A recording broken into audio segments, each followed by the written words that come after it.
Hello, I would like to invite you today for this talk about quiet engineers. If you feel you are an introverted person, don't be afraid.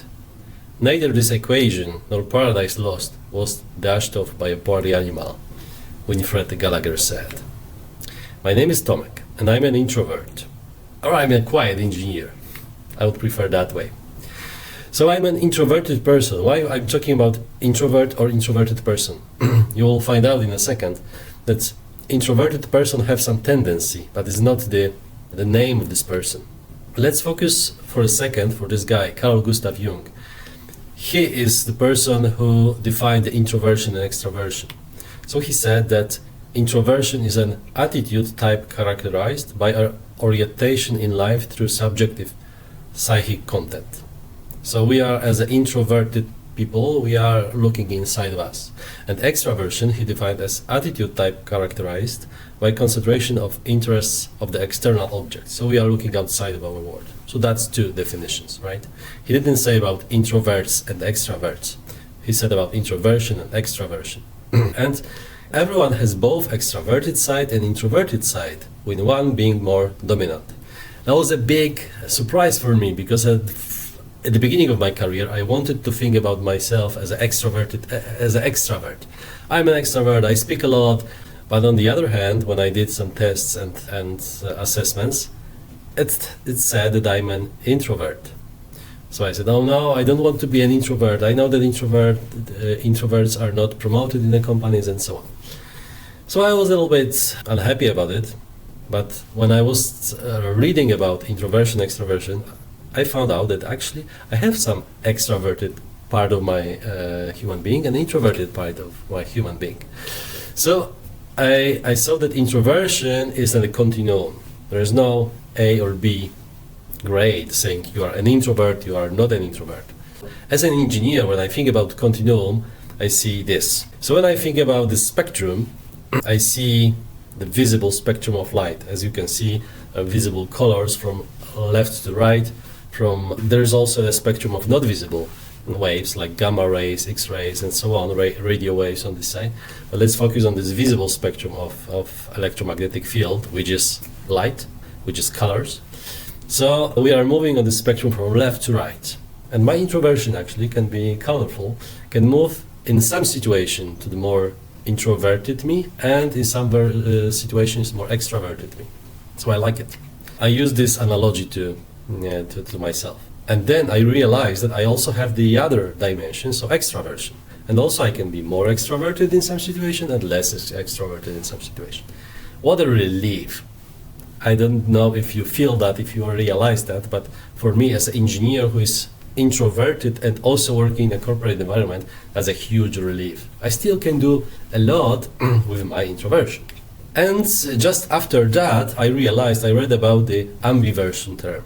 So ambiversion is when you have some extroverted characteristic and some introverted characteristic. That's a relief, right? So I'm not an introvert, I'm ambivert with those two spectrums on introversion and extroversion moving on in terms of, it depends on the situation. Wow, amazing. I even have the animation here to show my happiness. Okay, so that's one aspect. I can move on this introverted, extroverted spectrum and realizing which type of situation triggers me to be more active and which situations triggers me to be less active. The other part is those four lights. I have it here. So the theory from Jonathan Chick, he defined four types of introversion. So if we are looking for just one spectrum, introversion spectrum from left to right, he also defined four types, which is also helpful for me as a quiet engineer.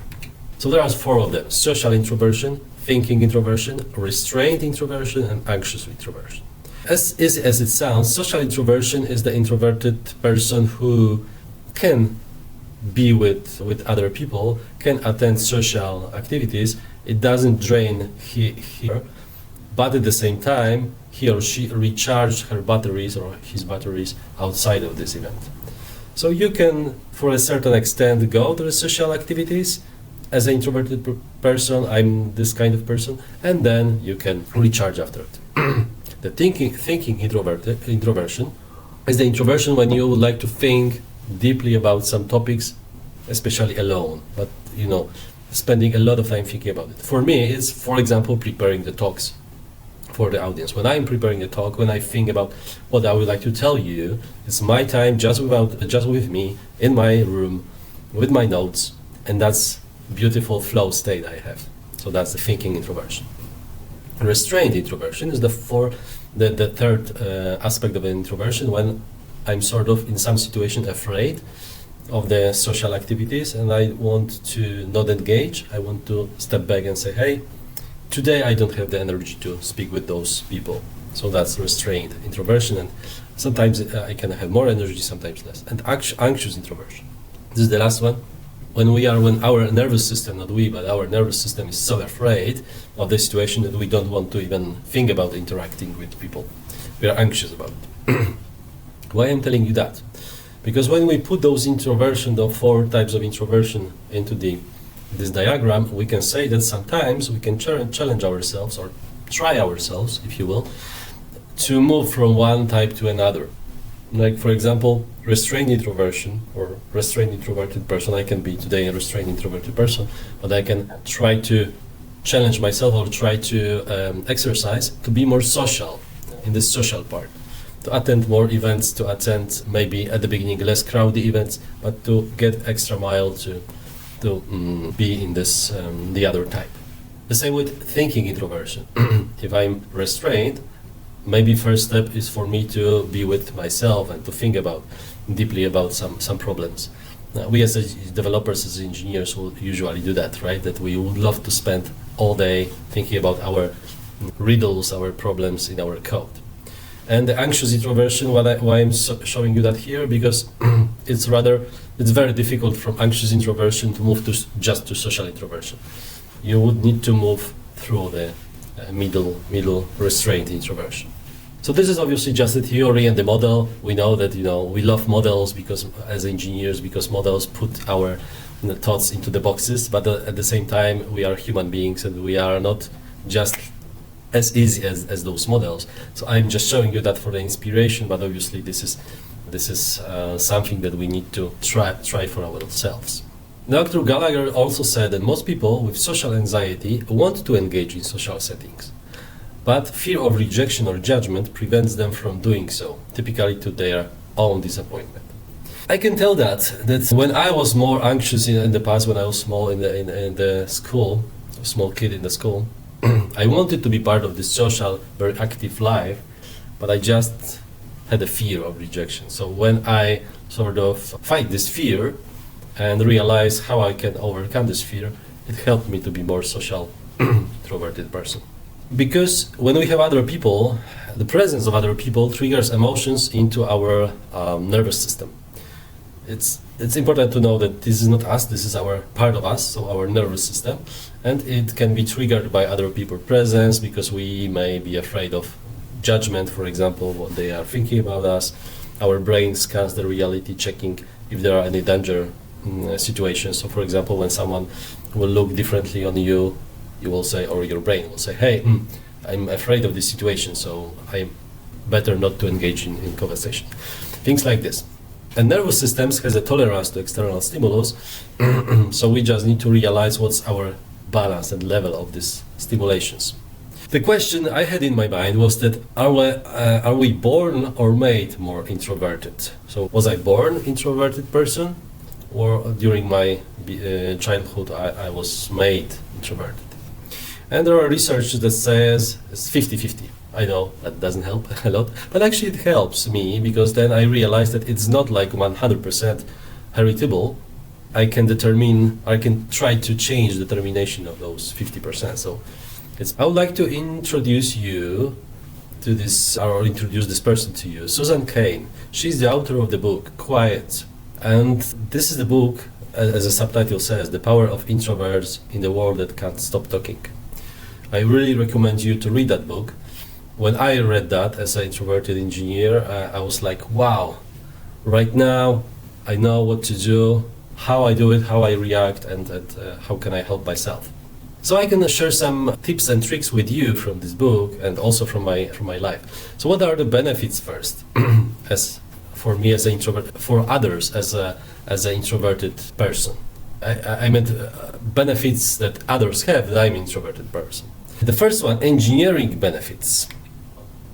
As engineers, we have deep technical expertise, deep technical knowledge. We want to spend some time, maximum amount of time learning about us, learning about our knowledge, about our world, about technology, programming languages, and so on. We have analytical and methodical thinking, which means that we can solve a lot of difficult problems. And that's our job actually in the companies, right? To solve a lot of difficult problems. We are detailed oriented in terms of technical problems as well. So we can very deeply understand and have the very focused, narrow focused concentration. What are the programming benefits then for our companies to hiring us as quiet engineers? We are strong individual contributors. Very much so. If we have the task, we will do that, no matter what. I mean, we are very motivated to dig into the details, contribute to the task by having individual point of view. We do code reviews, right? So first things first, our code is high quality usually, because that's why we are so focused. It's so important for us that we pay attention to details. The code quality is very high, but also we have mechanism of code reviews when we review others' code. Now, it's difficult for quiet engineers because usually what we do in the code reviews, we put a lot of comments to the pull request, right? We review the pull request, we put a lot of comments, we send back. I had a situation in the past when two engineers were sitting next to each other, desk to desk, and during 1 week, they put like 100 comments to this code, to this pull request with a code review. Because they had difficulties to speak with each other, right? So we are good in reviewing things, but then we need to also think about speaking to each other, not just typing comments. Operational excellence. Obviously, we would like to do all the things in the best possible way. So we can say that if we are introverted, quiet engineers, we will do our excellent job in coding. And we are persistent. You know what? You try to close the laptop at 5 p.m., going out the office, but then this difficult bug that you have in your mind, how to solve it, keeps you awake during night, for example, because we are persistent to be there to solve it. What are the leadership benefits for the company, from us as quiet engineers? When we are the leaders, we give the autonomy usually, because we don't want to micromanage people, we don't want to overstep on their shoes, on their toes, so we give autonomy usually to people, and sometimes we are frustrated that we don't have the autonomy as leaders, so that's why we are fighting for autonomy. Our leadership is thoughtful, because as introverted people, and this thinking introversion aspect, if we have it, we think a lot about the situations that we have with people. We think about the people. We are usually mindful about people. So this thoughtful leadership. And then it moves us to the conflict resolution and mediation. Some of us have this ability to resolve conflict, to see and hear different opinions and mediate between each other. That's really important in the IT environment, in the corporate environment. And this is a big additional aspect that we have. The innovation and creativity in group projects. So on one side, we don't want to, or have less tendency to talk a lot during group projects, but at the same time, when we have some thought in our head, creative, innovative thought, we will explain that, we'll tell the people that. It's so important for us that we will add this creativity part to this group. Obviously now if we are more anxious, we may feel afraid of be judged about this thought, so that may be difficult, but if we overcome this fear, it's a huge asset that we bring to the table, because we have some innovative ideas that some other people may not have, because our brain just works that way, that we are so deeply focused. We would love to think a lot about the problems, and then we can come up with creative solutions. And building inclusive work cultures. So if we are mindful about people, about what they feel, how they may be perceived, we also can bring the inclusive work culture. So obviously that's not one-on-one, just like this, but if the mindful aspect of our quietness brings it as a possibility. And obviously, retrospection, beloved retrospection in our agile world and DevOps world, we love retrospecting. Do you know what I mean? Do you like it? Like, we love thinking about especially what went wrong, right? What doesn't work, and so on. But that it brings the possibility to improve things as well. All right. And other benefits that I have here is the benefits from the CEO perspective. I work with the many CEOs, executive levels, and what are the benefits they can have from you guys? It's critical. So the first benefit is critical missions. Usually in the company, there is one person, one engineer who has so big trust established with the CEO or CTO that this is the person from critical missions. When CTO, for example, has the idea to develop something or need to prove something in front of the board, he or she will not come to the team and say, hey, I know you have the agile process, I have some requirements, could you put it and prioritize it for me, please, and so on. He will or she will grab one person who is very trustworthy, very knowledgeable, and despite this person's role, it's the official title, this person's role is to develop, for example, proof of concepts for CTOs. It's not official, it's not like a written role, but I observe that every single executive has this person in the company. When they need some in-depth research, they will come to this person. When they need a huge market analysis or deep market analysis, put it that way, they will come to this person. So this person is like a sensor to the CEO or CTOs. Losing this person is a big deal, so they will not afford to lose this person. Okay, what are the tools that we can use? For individuals, there are some tools that I use, tips and tricks. First things first, save the mental energy before important meeting. So when you have important meeting, don't just plan, and that was my challenge that I had before, that I was planning my day in the calendar. So from time perspective, do I have time for it? Okay, I have. And then before a very important meeting that I had, I was dragged into some conversation because I had a timing calendar, but then I realized that I lost a lot of energy and I didn't have this much energy for my next important meeting. So save mental energy before those meetings. Prepare for such meeting. I guess that's obvious, but we need to remember about that as well. Come early before the meeting. That's usually very important before bigger meetings, because when you come early, you can be, let's say, first or second person in the meeting, and then you have some time to adjust your attitude or adjust your mood to accommodate more contact with more people. More people will be joining you. They may ask you about something, so you will not be the one triggering the conversation, which is also important. Involve in doing things during large gatherings. So when you are on the big gathering and you are afraid of speaking with people, that's okay. You can just involve yourself in some activities that are happening. For example, if there's something going on with the microphone and someone is setting up the microphone, you can help him or her, right? When there is something with the PC, that PC needs to be established, needs to be set up, you can help a person to set up PC. So things like this. And have an exit strategy. So when you would like to leave the meeting, remember before the meeting to set up exit strategy. For example, I just can be 1 hour on this meeting because I need to do something else. Or with the meetings is less important because meetings are shorter. But if you are on the conference, for example, you can say, okay, I need to be here. I can be here for 2 hours, and then I need to pick up my daughter from school, for example. Or I need to do some email work. And when you say it out loud, you will hold yourself accountable to say, okay, 2 hours passed, I need to run right now. So that's one of the exit strategy. Leverage music. So that's my tip, what I do before huge conferences when I'm a little bit stressed. I find myself some time, like 2-3 minutes, and I listen to my beloved music. And I'm just with the phone and with the headset, and that's it.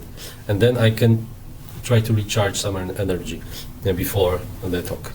And obviously, no coffee before intense meetings. That's for me. I don't know how you react on coffee and caffeine, but I don't like overstimulate my nervous system with the coffee. What I do also is preparing for social interactions. So I prepare some opening conversation. For example, when I'm on the event, I know what will be going on the event, and I can ask, hey, what do you think about the presentation that will be going next? Are you interested in that? And then the conversation starts flowing. So prepare some openings like this. And then cultivate deep relationships. So I know that there are many people on the big events, but if you cultivate deeper relationships, then you will spend more time with one person, obviously not the whole event, for example, with one person, but more time with one person, and then you can feel more relaxed in terms of socialization with this person. For leaders, don't assume that you know, ask questions.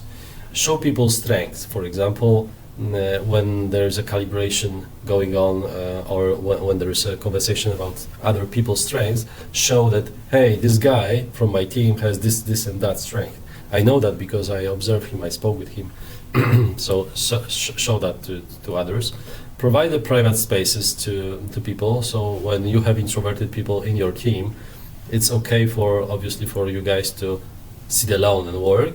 Obviously, sometimes there are meetings that you need to grab yourself together, but then sitting alone, working, that's also fine. Focus on quality of the work, not on the speed, and offer multiple ways to interact, not just face-to-face meeting, but also Slack, but also pull requests, but also emails, all the things that can improve the interaction, but it's not just like direct speaking will help. But obviously, you need to have also some time for direct speaking. And the one thing that people like the most is talking about themselves. So not to be scared that you need to, as an introverted person, you need to talk a lot. You can give people space to talk about themselves. You can just ask, hey, what are you proud of recently? And people are proud of something, so they will tell you and you will be able to listen. That's the trick. The other trick that I've heard is to transform apologize to thank you. So not just saying, oh, apologize, I didn't attend this event, or apologize, I'm late. But say thank you for your patience. Thank you for replying me on that email. Practice that, it's very helpful. At the end, just a couple of thoughts about high sensitive people. So I found the research that 70% of high sensitive people have the introversion aspect. So high sensitive people, we have, I say because I feel like high sensitive person.